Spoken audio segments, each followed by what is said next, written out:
3 daily questions for Bible readers.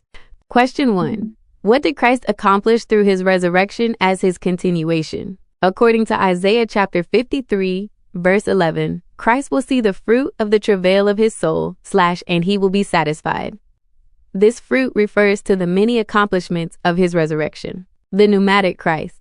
As the last Adam, Christ became the life-giving spirit for his propagation through life imparting. 1 Corinthians chapter 15, verse 45, 2 Corinthians chapter 3, verse 17. The firstborn. As the preeminent one, he became the firstborn from the dead to germinate God's new creation and be the head of the body.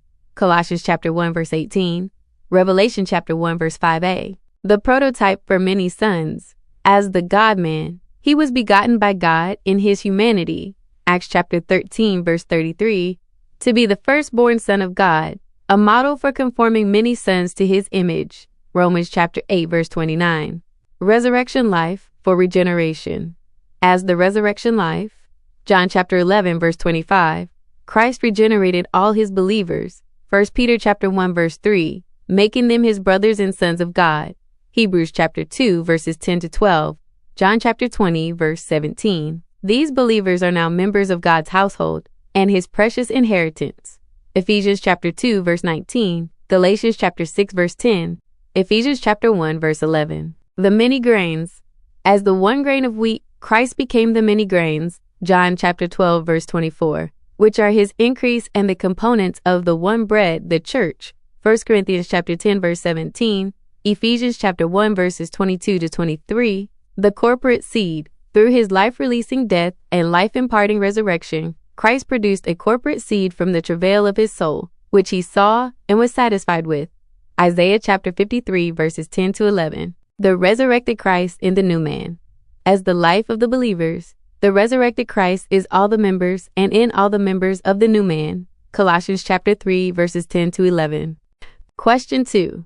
What has Christ been doing since his ascension as his continuation, and what will he continue to do according to Old Testament prophecy in the book of Acts? Since his ascension, Christ has been continuously working, not merely waiting on his throne. According to the prophet Micah, Christ's goings forth are from ancient times, from the days of eternity. Micah chapter 5, verse 2. This going forth is a continuous process that began with his incarnation. It continued through his human life, death, resurrection, ascension, and the outpouring of the Spirit. His spreading through the preaching of the gospel to the whole inhabited earth is a key part of this ongoing work. This going forth will culminate when he returns with the overcomers to defeat his enemies and establish his throne as king.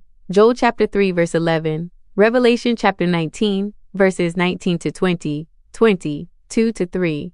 Matthew chapter 25, verses 31, 34, 40. At that time, his appearing will be complete. Christ will accomplish the fulfillment of God's justice and his own satisfaction.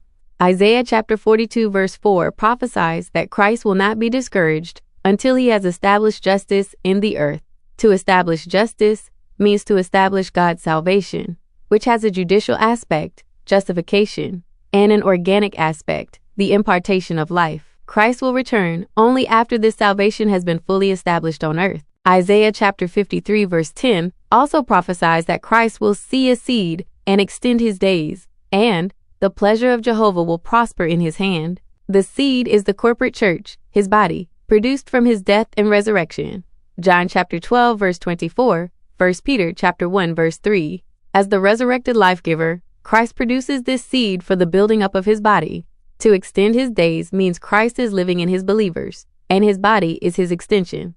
Galatians chapter 2, verse 20. The ultimate goal is to see many sons born of God who become members of Christ, constituting the church as his corporate expression.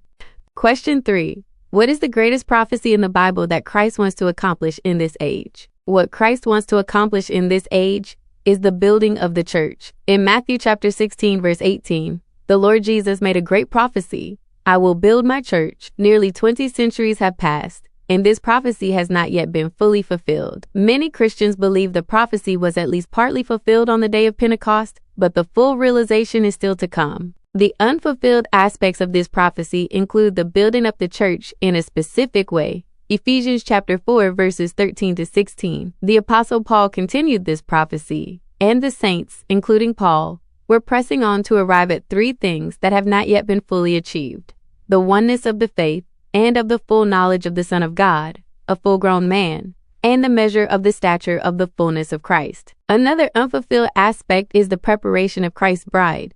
Ephesians chapter 5, verses 25 to 27, Revelation chapter 19, verses 7 to 9. The bride of Christ, the church, must make herself ready. This preparation involves the church's sanctification, which is not by the blood, but by the washing of the water in the word.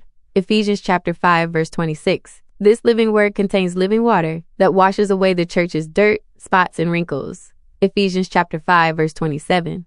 Revelation chapter 19, verses 7 to 8 speaks of the marriage of the Lamb, where his wife, the bride, will have made herself ready, clothed in fine linen, bright and clean. The Lord can never be defeated. Whatever he has prophesied, he will surely fulfill. The fulfillment of his prophecy concerning the building up of the church is a prerequisite for his return. Without the church being built up, the Lord's return would be a shame to him, as Satan could boast that the prophecy was not fulfilled. The author has full assurance that the Lord will fulfill all he has prophesied so that he can return. The fulfillment of this prophecy will allow the Lord to return, having accomplished all he said he would. Now is the time for the Lord to fulfill this prophecy.